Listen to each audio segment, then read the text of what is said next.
प्रधान संघ ने खंड विकास अधिकारी को सौंपा ज्ञापन, विभिन्न योजनाओं के 14 बिंदुओं पर सुधार करने की मांग। नमस्कार, आप देख रहे हैं जनमंच खबर। पंचायतों के समक्ष मनरेगा योजना को लेकर आ रही समस्याओं के संबंध में ग्राम प्रधान संघ जिला अध्यक्ष संतोष मणि त्रिपाठी, खड्डा ग्राम प्रधान संघ अध्यक्ष संग्राम सिंह व समस्त पुरुष ग्राम प्रधानों ने वीडियो खड्डा को ज्ञापन सौंपते हुए समस्या के समाधान का जल्द से जल्द निस्तारण करने की मांग की है। ज्ञापन के अनुसार 14 मुख्य बिंदु दर्शाए गए हैं, जिसमें रोजगार सेवकों का दूसरे पंचायतों में तबादला, उत्तर प्रदेश सरकार की घोषणा के अनुसार मनरेगा में 5 लाख रुपए तक की वित्तीय स्वीकृति के लिए ग्राम प्रधानों को डोंगर प्रदान करना, लेबर और मटेरियल के रुके हुए भुगतान को जल्द से जल्द करवाना, मनरेगा द्वारा कराए गए कार्यों को के बकाया का तत्काल भुगतान करवाना, शहरी और ग्रामीण क्षेत्रों के धन आवंटन को एक समान किए जाने सहित सचिवालय के कुशल संचालन हेतु प्रतिवर्ष ग्राम प्रधान निधि में धन देना, संविदा कर्मियों के मानदेय, विद्युत बिल के भुगतान हेतु अलग ग्राम पंचायतों को धन उपलब्ध करवाना सहित ग्राम प्रधान को कार्यदायी संस्था माना जाए, इस तरह की मांगे की गई। ग्राम प्रधानों के अनुरोध पर शस्त्र लाइसेंस वरीयता दी जाए, ग्राम सचिवों की तैनाती हेतु तत्काल ऐसी व्यवस्था बनाई जाए कि वह रेगुलर एक ग्राम पंचायत पर अस्थायी रूप से काम कर सके। समस्त विभागीय कार्य, आवास, शौचालय निर्माण हेतु बालू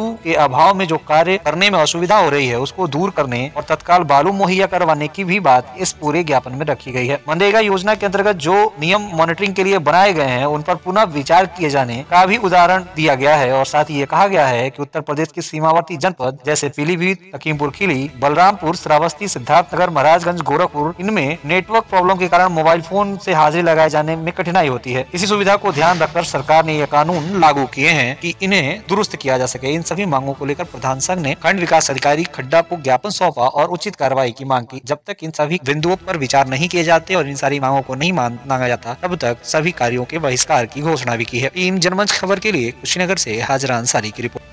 संतोष मणि त्रिपाठी, जिला अध्यक्ष प्रधान संघ कुशीनगर। अभी आप लोगों ने जो ज्ञापन दिया है, जी जी, इसमें 7वां बिंदु है ग्राम रोजगार सेवकों का तबादला। जी, क्यों चाहते हैं आप लोग, क्या कारण? देखिए, ये हम लोग की व्यक्तिगत समस्या नहीं है। जैसे हम सरकार जो भी योजनाएं देती हैं, जो जन कल्याणकारी योजनाएं सरकार की हैं, हम लोग का काम है धरातल तक, लोगों को अंतिम तबके तक पहुँचाना है। लेकिन कहीं न कहीं ये लोग उसमें इंटरफियर करते हैं, जिससे गाँव में किसी तरह से राजनीति नहीं होनी चाहिए। जो सरकार की मूलभूत योजनाएं हैं, वो चाहे वो वोट दिया हो न दिया हो, उसके पास पहुंचना चाहिए। तो कई जगह ये है कि ये लोग प्रधान को दरकिनार करके एक अलग पार्टी बनाते हैं लोग। ये जनता के लिए, जनता के हित के लिए ठीक नहीं है। संग्राम सिंह यादव, प्रधान संघ अध्यक्ष खड्डा ब्लॉक के। किन मुद्दों को लेकर ज्ञापन दिया गया? हम लोग का मुद्दा था मनरेगा के मटेरियल का पैसा 2 सालों से नहीं भुगतान हो पा रहा है और मनरेगा मजदूरी 26 नवंबर के बाद से नहीं आया है।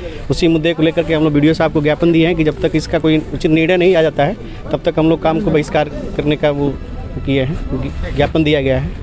कितने दिन तक चलेगा आप लोगों? देखिए, सरकार जब तक हम लोग निर्णय को नहीं देती, उचित निर्णय दे देती है, तब तक हम लोग का संघर्ष जारी रहेगा। वीडियो साहब द्वारा क्या आश्वासन दिए हैं कि जो हम लोग की मांगे उसमें साथ देंगे, आगे उसमें सहयोग करेंगे। द्वारा जो ज्ञापन दिया गया है, उसका समाधान कब तक? अब देखिए, इसमें कई लेवल की चीज़ें हैं, जैसे कि कुछ जिले स्तर से समाधान हो सकता है, कुछ ब्लॉक स्तर से, कुछ लखनऊ स्तर से। जैसे मटेरियल का भुगतान लखनऊ से जब रिलीज होता है, समय समय पे दिया जा सकता है, तो इसको समय बाउंड मैनर में नहीं, हाँ, जिस स्तर की सूचना है उस स्तर पे पहुंचा दी जाएगी। ब्लॉक में कई मुद्दे उठाए गए हैं, जैसे एमआर का मुद्दा उठाया गया, तो एमआर का यूजर आईडी पासवर्ड दे दिया गया है इन लोगों को, ये स्वयं भी निकाल सकते हैं, स्वयं भी फीड कर सकते हैं। एनएमएमएस का मुद्दा है, तो ये शासन के दिशा निर्देश में ये लागू हुआ है, उस पर हम कुछ बोल नहीं सकते हैं। अभी जैसे सर धरना था, वहाँ पे एक भी महिला प्रधान मौजूद नहीं थी। मीटिंग में भी अक्सर देखा जाता है कि महिला प्रधान मौजूद नहीं रहती हैं, तो सर इसको क्या माना जाए, किस नज़रिए से देखते हैं आप?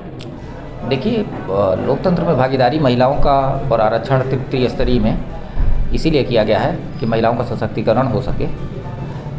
अब महिलाओं का बैठक में या धरने में नहीं आना, अब ये धरना तो कोई ज्ञापन के तहत आया नहीं है हमारे पास, अचानक धरना हुआ। मीटिंग भी होता है सर, तो देखा जाता है महिलाएं उपस्थित। तो मीटिंग का जिस दिन मीटिंग होगी उस दिन आप उसके मुद्दे को उठाइएगा। लेकिन महिलाओं की भागीदारी होनी चाहिए, जिससे लोकतंत्र मजबूत होगा। ये ज़्यादातर सचिवों की मीटिंग होती है और महिला प्रधान, मेरे पास 2 महिलाएं एक्टिव हैं, वो आती हैं और अपनी बातें रखती हैं। 2 प्रधान हैं।